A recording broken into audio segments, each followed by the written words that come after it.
Hello students, welcome to part 2 biological classification class 11th NCRT Bidabedi English Kannada version. So already ಎರಡು video upload ಆಗಿದೆ biological classification ಅದನ್ನ ನೋಡ್ಕೊಂಡು ಈ ಕಡೆ ಬನ್ನಿ. So let's start with Kingdom Monera. Kingdom Monera ಬಗ್ಗೆ ಈಗ ನೋಡೋಣ.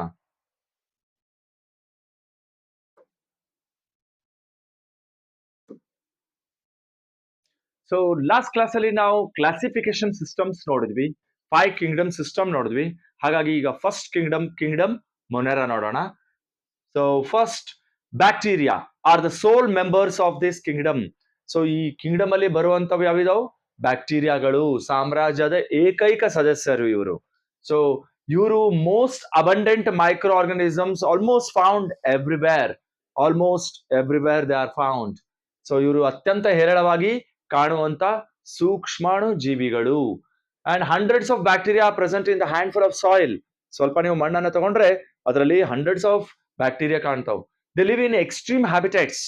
ಇವು ಸಿಗೋದು ಎಲ್ಲಿ ಅಂದ್ರೆ ಎಕ್ಸ್ಟ್ರೀಮ್ ಹ್ಯಾಬಿಟೇಟ್ಸ್ ಅಲ್ಲಿ ಸಿಗ್ತಾವ್. Like hot springs, deserts, snow, deep oceans. So hot springs ಅಂದ್ರೆ ನಿಮಗೆ ಇಲ್ಲಿ ಅರ್ಥ ಆಗ್ಬೇಕು, ಕನ್ನಡದಲ್ಲಿ ಬಿಸಿ ನೀರಿನ ಬುಗ್ಗೆಗಳು ಅಂತೀವಿ. ಬಿಸಿ ನೀರಿನ ಬುಗ್ಗೆಗಳ ಒಳಗೆ ಕಾಣುತ್ತೆ. ಮರುಭೂಮಿಗಳು ಮತ್ತು ಹಿಮದಲ್ಲಿ ಮತ್ತು ಆಳವಾದ ಸಾಗರಗಳಂತಹ ಪ್ರದೇಶಗಳಲ್ಲಿ ವಿಪರೀತಿ ಆವಾಸ ಸ್ಥಾನಗಳಲ್ಲಿಯೂ ಇವು ಬ್ಯಾಕ್ಟೀರಿಯಾಗಳು ವಾಸಿಸುತ್ತವೆ. So very few other life forms can survive. ಎಲ್ಲರೂ ಬದುಕಕ್ಕಾಗಲ್ಲ, ಅಂತಲ್ಲಿನೂ ಇರ್ತವೆ. Many of them live in or on other organisms as parasites. ಹಲವು ಪರಾವಲಂಬಿಗಳಾಗಿ ಇತರ ಜೀವಿಗಳಲ್ಲಿ ಅಥವಾ ಅವುಗಳ ಮೇಲೆ ವಾಸಿಸುತ್ತವೆ, ಪ್ಯಾರಸೈಟ್ ಆಗಿ ಇರ್ತವೆ. So bacteria are grouped under 4 categories based on their shape.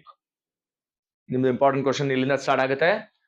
ಒಂದು ಮೊದಲಲ್ಲಿ sole members of the kingdom ಮೊನೆರಾದಲ್ಲಿ ಯಾರಿದ್ದಾರೆ ಅಂದ್ರೆ bacteria. Then classify the bacteria based on their shape or identify the bacterias based on their shape ಅಂದಾಗೆ. So based on their shape, we classify these into spherical coccus bacteria. ಇಲ್ಲಿ singular plural ಕೊಟ್ಟಿರ್ತಾರೆ. So spherical ಅಂದ್ರೆ ಇದಾಗತ್ತೆ ಕೋಕೈ bacteria. Rod shaped ಅಂದ್ರೆ bacilli ಅಂತ ಕರಿತೀವಿ plural. So this is rod shaped bacilli. Comma shaped vibrio. Comma type ಇರುವಂತದ್ದು vibrio. ಇದು comma shape ಇದೆ, ವಿಬ್ರಿಯಂ. Then ಸ್ಪೈರಿಲಮ್ R ಸ್ಪೈರಿಲಾ. ಇದು ಸ್ಪೈರಲ್ ಇದೆ.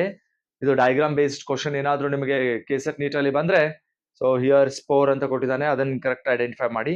ಫ್ಲಾಜೆಲಮ್ ಕೊಟ್ಟಿದ್ದಾನೆ, ಸೊ ಫ್ಲಾಜೆಲಮ್ ಗೆ ಸ್ಪೈರಲ್ ಆಗಿ ತೋರಿಸಿದ್ದಾನೆ ಇಲ್ಲಿ.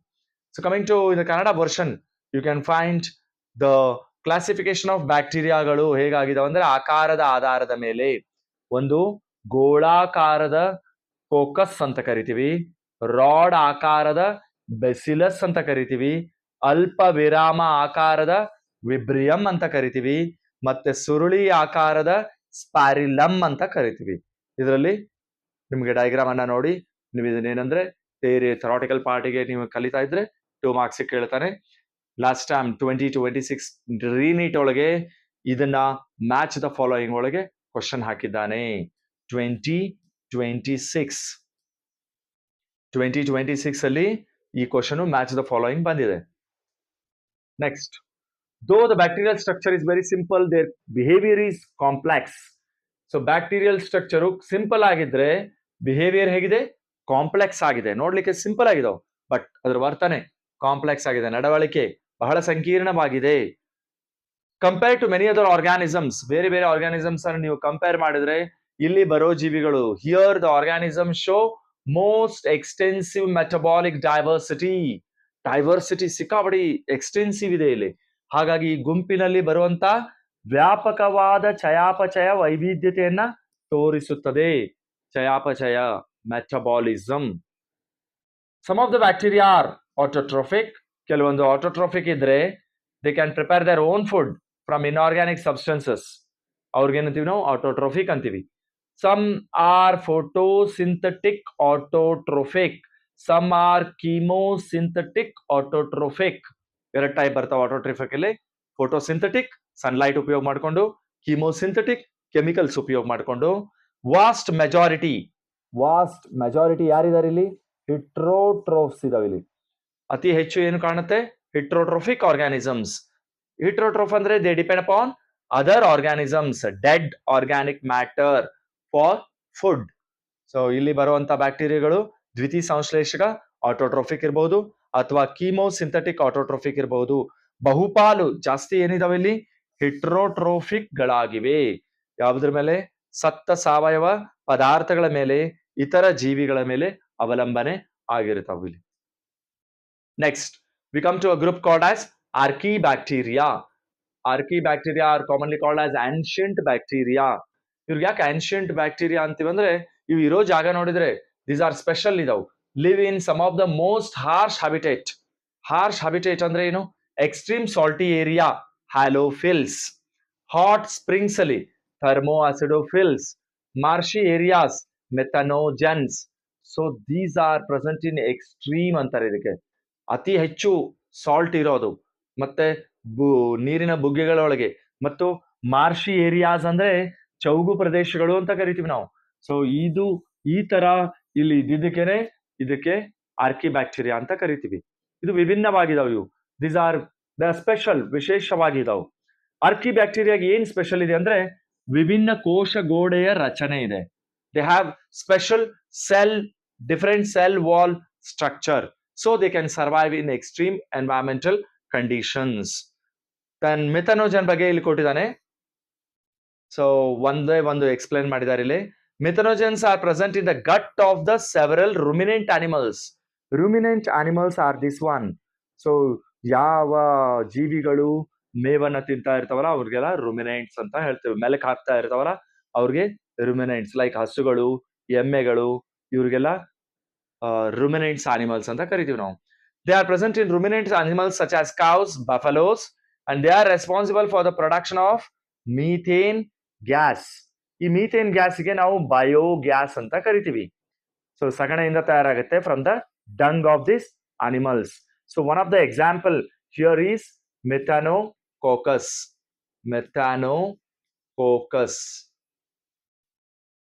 Methanococcus is the example for the methanogen. So next is eubacteria. Eubacteria are called as true bacteria. We can call them as true bacteria. Eubacteria is called as true bacteria. ಇವು ಏನಂದ್ರೆ ಹೆಚ್ಚಿಗಾಗಿ ನಮ್ಮ ಸುತ್ತಮುತ್ತ ಇರ್ತಾವು. So ಹಾಗಾಗಿ true bacteria ಅಂತ ಕರಿತೀವಿ. There are thousands of this bacteria, eubacteria are true bacteria. They are characterized by, so ಇವರು characterize ಎದರಿಂದ ಆಗಿರ್ತಾರೆ? They are characterized by the presence of rigid cell wall. ಒಂದೇದು ರಿಜಿಡ್ ಸೆಲ್ ವಾಲ್ ಇದೆ ಇವ್ರ ಹತ್ರ. Motile ಇದ್ರೆ, if they are motile they have a flagellum. Movement ಆಗ್ತಾ ಇತ್ತಂದ್ರೆ ಫ್ಲಾಜೆಲಾದಿಂದ ಮೂವ್ಮೆಂಟ್ ಆಗುತ್ತೆ. ಎಕ್ಸಾಂಪಲ್ ಯಾವ್ದು ತಗೋಬಹುದು? ಸೈನೋ ಬ್ಯಾಕ್ಟೀರಿಯಾಗೆ. ಇದಕ್ಕೆ ಇನ್ನೊಂದು ಹೆಸರೇನು? Blue green algae.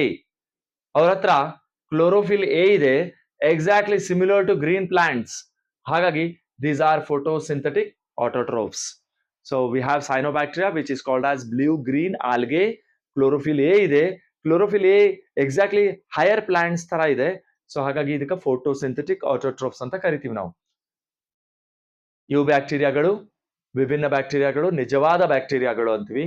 ಅವುಗಳು ಗಟ್ಟಿಯಾದ ಕೋಶಗೋಡೆ ಇದೆ. ನೆಕ್ಸ್ಟ್ ಚಲನಶೀಲವಾಗಿದ್ದರೆ ಫ್ಲಾಜೆಲಮ್ ಇರುತ್ತೆ. ಸೈನೋಬ್ಯಾಕ್ಟೀರಿಯಾಗಳು ನೀಲಿ ಹಸಿರು ಪಾಚಿ ಅಂತ ಕರೆಯಲಾಗುತ್ತದೆ. ಹಸಿರು ಸಸ್ಯಗಳಿಗೆ ಹೋಲುವ ಕ್ಲೋರೋಫಿಲ್ ಅನ್ನು ಹೊಂದಿರುತ್ತದೆ. ದ್ವಿತೀಯ ಸಂಶ್ಲೇಷಕ ಆಟೋಟ್ರೋಫಿಕ್ ಗಳಾಗಿವೆ. ಸೊ ಎಕ್ಸಾಂಪಲ್ ಇಲ್ಲಿ ನೋಡಬಹುದು, ಸೈನೋಬ್ಯಾಕ್ಟೀರಿಯಾ ಇಲ್ಲಿದೆ. ಇದ್ರ ಬಗ್ಗೆ ಡೀಟೇಲ್ ಆಗಿ ನೋಡೋಣ ಈಗ ನಾವು. ಸೈನೋಬ್ಯಾಕ್ಟೀರಿಯಾ. ಸೊ ಇಲ್ಲಿ ಕ್ವಶನ್ಸ್ ನಿಮಗೆ, ವಾಟ್ ಈಸ್ ಯು ಬ್ಯಾಕ್ಟೀರಿಯಾ, ಇದಕ್ಕೆ ಮತ್ತು ಆರ್ಕಿಬ್ಯಾಕ್ಟೀರಿಯಾ ಡಿಫರೆನ್ಸ್ ಏನು? They have rigid cell wall, ಅದ್ರ ಸ್ಪೆಷಲ್ ಸೆಲ್ ವಾಲ್ ಇದೆ.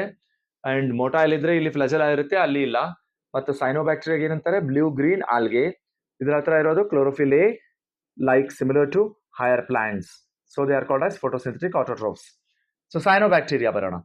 ಸೈನೋಬ್ಯಾಕ್ಟೀರಿಯಾ ಇಂಪಾರ್ಟೆಂಟ್ ಪಾಯಿಂಟ್ಸ್ ಏನಂದ್ರೆ, they are made up of only one cell. ಅದಕ್ಕೆ ಯುನಿಸೆಲ್ಯುಲಾರ್ ಅಂತೀವಿ. ಅದು ಇರಬೇಕಾದ್ರೆ ಗುಂಪಾಗಿರುತ್ತೆ, ಕೊಲೋನಿಯಲ್ ಅಥವಾ filamentous, fresh water, marine water or terrestrial. ಸೈನೋಬ್ಯಾಕ್ಟೀರಿಯಾಗಳು ಏಕಕೋಶೀಯ, ವಸಾಹತಶಾಹಿ ಅಥವಾ ತಂತು ಮೀನ್ಸ್ ಥ್ರೆಡ್ ಲೈಕ್, ಸಿಹಿ ನೀರು, ಸಾಗರ ಅಥವಾ ಭೂಮಿಯ ಮೇಲಿನ ಪಾಚಿಗಳಾಗಿವೆ. The colonies are generally surrounded by gelatinous sheath. ಇದ್ರ ಕಾಲನಿ ಏನಿರುತ್ತಲ್ಲ, if you take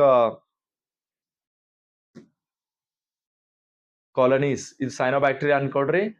This cyanobacteria is having the colonies which is covered by gelatinous sheath. ಇದ್ರ ಮೇಲ್ಗಡೆ ಒಂದು ಕವರ್ ಇರುತ್ತೆ. ಈ ಕವರ್ಗೆ ನಾವು ಜಿಲಾಟಿನಸ್ ಶೀತ್ ಅಂತ ಕರಿತೀವಿ. ಅದು ಜಿಲಾಟಿನಸ್ ಶೀತ್ ಅಥವಾ ಮ್ಯೂಸಿಲೇಜಿನಸ್ ಶೀತ್ ಅಂತ ಕರಿಬಹುದು. So that is gelatinous sheath. They often form blooms in polluted water bodies. Gelatin ಪೊರೆಯಿಂದ ಸುತ್ತುವರೆದಿರುತ್ತದೆ. ಅವು ಹೆಚ್ಚಾಗಿ ಕಲುಷಿತ ಜಲಮೂಲಗಳಲ್ಲಿ ಹೂಗಳನ್ನು ರೂಪಿಸುತ್ತವೆ. ಪೂರ್ತಿಯಾಗಿ ಮೇಲ್ಗಡೆ ಬೆಳೆದು ಬ್ಲೂಮ್ ಟೈಪ್ ಆಗ್ತಾವ, ಹಸಿರು ಪಾಚೆ ಬೆಳೆದ್ ಬಿಡುತ್ತೆ ನಿಂತ ನೀರ್ ಮೇಲೆ. ಸೊ ಅದಕ್ಕೆ ನಾವೇನಂತೀವಿ ಅಂದ್ರೆ ಸಯಾನೋ ಬ್ಯಾಕ್ಟೀರಿಯಾ ಅಂತ ಕರಿತೀವಿ. Some of this organism can fix atmospheric nitrogen. ಕೆಲವೊಂದು ಜೀವಿಗಳಲ್ಲಿ ಇದರಲ್ಲಿ ಸ್ಪೆಷಲ್ ಆಗಿ ಸೆಲ್ಸ್ ಇರ್ತಾವ. So example we can take this is one cell which is larger. This is called as heterocyst, which will fix the atmospheric nitrogen, and example is nostoc and anabina. So nostoc ಮತ್ತು anabina are the cells which are the organisms which belong to cyanobacteria. They are the one who can fix atmospheric nitrogen. So ಇದರ ಹತ್ರ atmospheric nitrogen ಮಾಡುವಂತ cells ಗಳಿಗೆ ಏನೇನ್ ಬೇಕು, ಹಿಟ್ರೋಸಿಸ್ಟ್ಗಳು. ವಿಶೇಷ ಕೋಶಗಳಲ್ಲಿ ಇದೇನ್ ಮಾಡುತ್ತಂದ್ರೆ ಕೆಲವು ವಾತಾವರಣದ ಸಾರಜನಕವನ್ನ ಫಿಕ್ಸ್ ಮಾಡ್ತಾವು. ಹಾಗಾಗಿ ಎಕ್ಸಾಂಪಲ್ ಏನು, Nostoc, Anabaena, they are the examples. Next chemosynthetic autotrophic ಆಯ್ತೀಗ. Next chemosynthetic autotrophic bacteria. ಅದು ಫೋಟೋಸಿಂಥೆಟಿಕ್ ಆಟೋಟ್ರೋಫಿಕ್ ಬ್ಯಾಕ್ಟೀರಿಯಾ, ಇದು ಕಿಮೋಸಿಂಥೆಟಿಕ್ ಕೆಮಿಕಲ್ಸ್ ಅನ್ನ ಯೂಸ್ ಮಾಡುತ್ತೆ. This will oxidise various inorganic substances. Nature ಒಳಗಿರುವಂತ ನೈಟ್ರೇಟ್ಸ್, ನೈಟ್ರೈಟ್ಸ್, ಅಮೋನಿಯಾ ಎಲ್ಲವನ್ನ ಯೂಸ್ ಮಾಡಿಕೊಂಡು it will release energy in the form of ATP. They play a great role in the recycling nutrients called nitrogen, phosphorus, iron, sulphur. ಈ nature ಅಲ್ಲಿ ಇರುವಂತ this chemicals are recycled by these organisms, hence they are called as chemosynthetic autotrophic bacteria. So ರಾಸಾಯನಿಕ ಸಂಶ್ಲೇಷಿತ autotrophic ಬ್ಯಾಕ್ಟೀರಿಯಾಗಳು nitrate, nitrite ಮತ್ತು ಅಮೋನಿಯಾದಂತ ವಿವಿಧ ಅಜೈವಿಕ ಪದಾರ್ಥಗಳನ್ನ ಆಕ್ಸಿಡೀಕರಿಸುತ್ತವೆ. ಬಿಡುಗಡೆಯಾದ ಶಕ್ತಿಯನ್ನ ತಮ್ಮ ATP ಉತ್ಪಾದನೆಗೆ ಬಳಸುತ್ತವೆ. ಅವು ಸಾರಜನಕ, ರಂಜಕ, ಕಬ್ಬಿಣ ಮತ್ತು ಗಂಧಕದಂತಹ ಪೋಷಕಾಂಶಗಳನ್ನ ಮರುಬಳಕೆ ಮಾಡುವಲ್ಲಿ ಮಹತ್ತರ ಪಾತ್ರವನ್ನ ವಹಿಸುತ್ತವೆ. So next heterotrophic bacteria. So these bacteria are most abundant in nature. Nature ಅಲ್ಲಿ ಅತಿ ಹೆಚ್ಚು ಅಬಂಡೆಂಟ್ ಬ್ಯಾಕ್ಟೀರಿಯಾ ಯಾವುದು ಅಂತ ಕೇಳಿದ್ರೆ, you have to remember this one. It is heterotrophic bacteria, the most abundant organisms in the nature. Majority, again in this, majority are decomposers. So we know that heterotrophic bacteria are classified into 3 types. One is parasitic, saprophytic, symbiotic. So there are 3. So we call them as parasitic,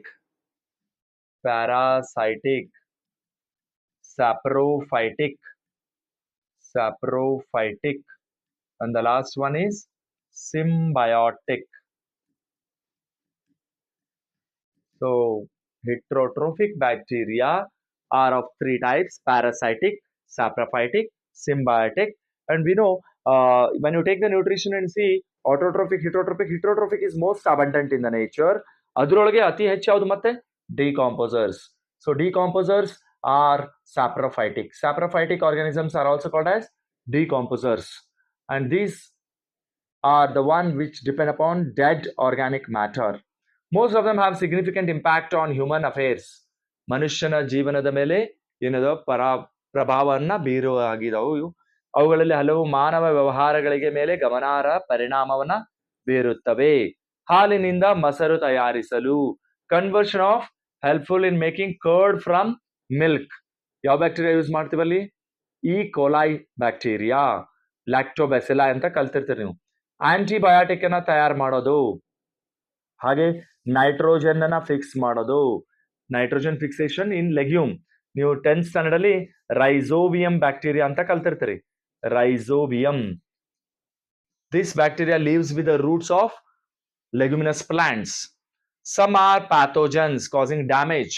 ಮನುಷ್ಯನಿಗೆ ಬಹಳ damage cause ಮಾಡ್ತಾವ. Like crops, ಕ್ರಾಪ್ಸ್ಗೆ ಬೆಳೆಗಳ ಮೇಲೆ, farm animals ಮೇಲೆ, pets ಮೇಲೆ. Pets ಅಂದ್ರೆ ಸಾಕು ಪ್ರಾಣಿಗಳ ಮೇಲೆ. ಮನುಷ್ಯನಲ್ಲಿ ಅಥವಾ ಬರುವಂತಹ ಜೀವಿಗಳಲ್ಲಿ, ಸಸ್ಯಗಳಲ್ಲಿ ಬರುವಂತಹ ರೋಗಗಳು ಯಾವುವು? The diseases which are caused by these bacteria are cholera, typhoid, tetanus, citrus canker. Citrus canker ಅನ್ನೋದು ನಿಂಬೆಹಣ್ಣಿನ ಮೇಲೆ ಬರುತ್ತೆ.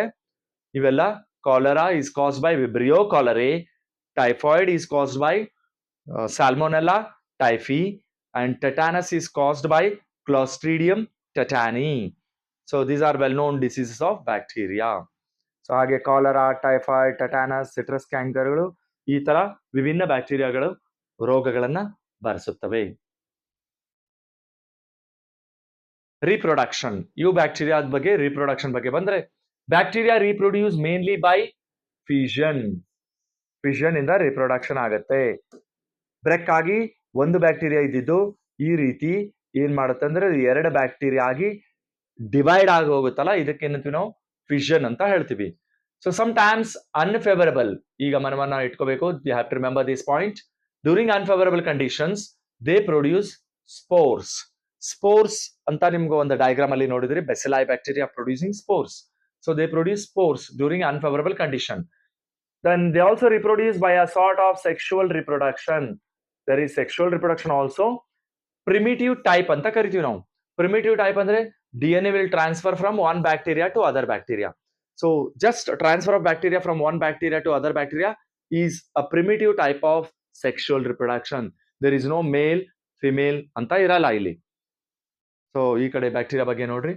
ಬ್ಯಾಕ್ಟೀರಿಯಾಗಳು ಮುಖ್ಯವಾಗಿ ವಿದಳನದ ಮೂಲಕ ಸಂತಾನೋತ್ಪತ್ತಿ ಮಾಡುತ್ತವೆ. ವಿದಳನ, ದಟ್ ಈಸ್ ಫಿಷನ್. ಕೆಲವೊಮ್ಮೆ ಪ್ರತಿಕೂಲ ಪರಿಸ್ಥಿತಿಗಳಲ್ಲಿ, unfavourable conditions, they will produce spores, ಬೀಜಕಗಳನ್ನು ಉತ್ಪಾದಿಸುತ್ತವೆ.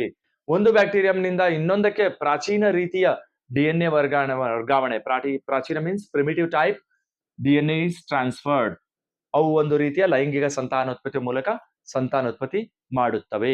ಈ ಡಯಾಗ್ರಾಮ್ ಮೇಲೆ ನಿಮ್ಗೆ ಕ್ವಶನ್ಸ್ ಬರ್ತಿರ್ತಾವೆ. ನೀಟು ಕೆಸೆಟ್ಗೆ ಪ್ರಿಪೇರ್ ಮಾಡ್ಬೇಕಾಗತ್ತೆ. ಲೇಬಲಿಂಗ್ಸ್ ಎಲ್ಲ ನೋಡಿ ಇಟ್ಕೊಳ್ರಿ. The last one is mycoplasma.